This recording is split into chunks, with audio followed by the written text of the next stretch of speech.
Oro and so on. E4, E6, D4, D5. We have the French defense, Knight C3, and Andreikin plays the slightly offbeat Knight C6. Vishy does not even stop. It seems like he has some ideas in this opening. Bishop D3. And remember, Andreikin is a world-class player. He played the FIDE candidates in 2014, if I'm not mistaken.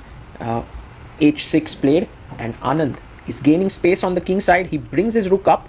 His plan is to put the rook on G3 and try to put pressure on the G7 point.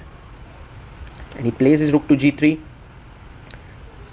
And generally you go king F8, but you don't want to mess up your castling, right? So bishop drops back. It seems like black is wasting time developing, undeveloping. But black develops in the black believes in the solidity of their structure, and they think that bishop b7, queen d7, long castle will be fine.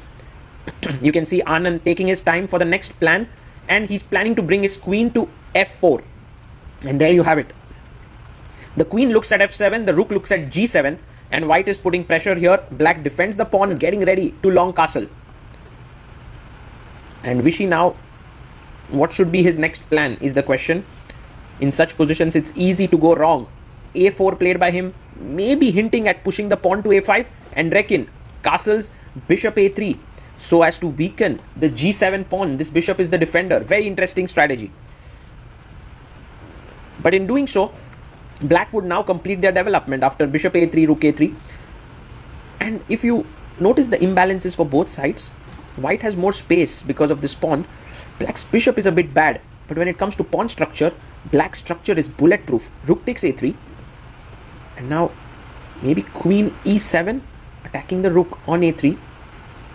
The rook can drop back, and then we have pawn to f6, striking in the center on the e5 point. And this is exactly what black wants. With the white king in the center, both the rooks have moved, so there's no chance to castle short or castle long. And Vishy goes rook g6. He's put his rook on this square, and if fe5, you want to play knight takes e5, keeping control of that e5 square. So maybe taking on e5 would be a bit too soon. Andreikin takes his time, and he's going for his h8 rook. Maybe rook f8 is what he wants to play. Yes, he plays rook f8. And if you have noticed, Anand plays his moves so quickly. There's a reason why he was called the lightning kid when he was young, because he just spots ideas quickly. Like here, bishop b5. I mean, what an interesting move. Because the knight controls the e5 square, he wants to get rid of it and then put his own knight on e5. It's just brilliant. It's simple when he makes these moves, but actually they're not so easy to sort of think about. Queen f8, doubling down the f file. And now should Anand take on c6, or is there something else he wants to do? He takes, bishop takes, and now a5. And that does give a lot of activity for the rook on a1. So you're threatening to take at the right time, no hurry. Andreikin now brings his bishop back to e8. So this is a plan now. For example, fe, knight e5, and rook f2 could be an idea. Just takes, and then this is hanging. So he takes on f6.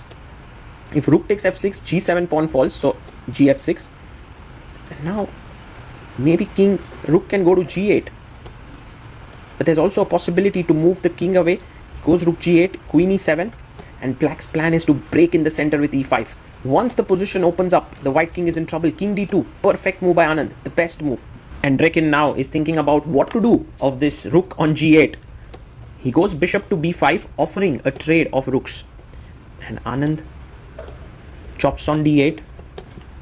Queen takes d8. And remember, any time that white takes on b6, black wants to take with the pawn and defend it sideways with his rook. Queen comes up to f4, attacking the h6 pawn. And now Andreikin brings his queen. He's looking to move his queen to f8. He defends the pawn on h6, and Vishy quickly plays h5, fixing this weakness here and trying to maybe get the knight in to g6.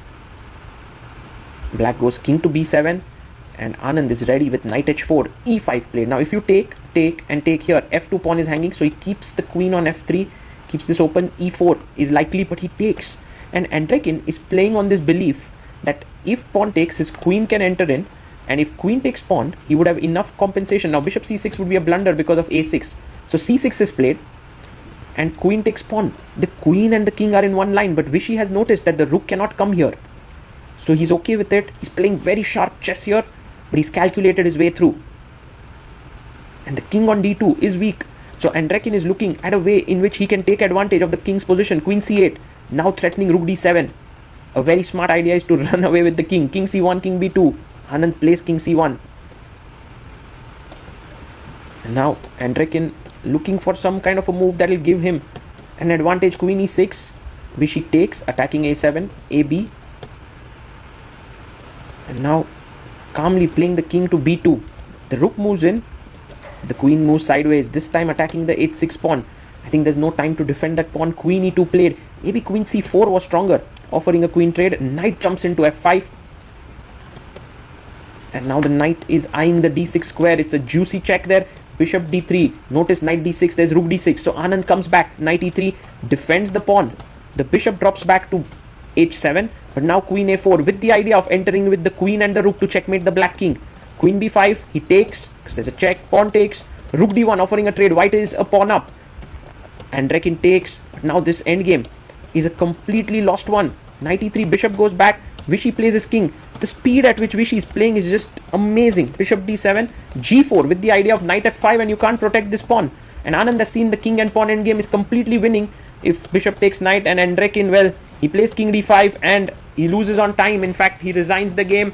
What a game by Vishy Anand. Really a flawless game against a strong blitz player like Dmitry Andreikin, who plays a lot online and is in good practice. To play this way shows that Anand is still one of the top blitz players in the world of chess, and that too at the age of 56 years old. That is just simply incredible.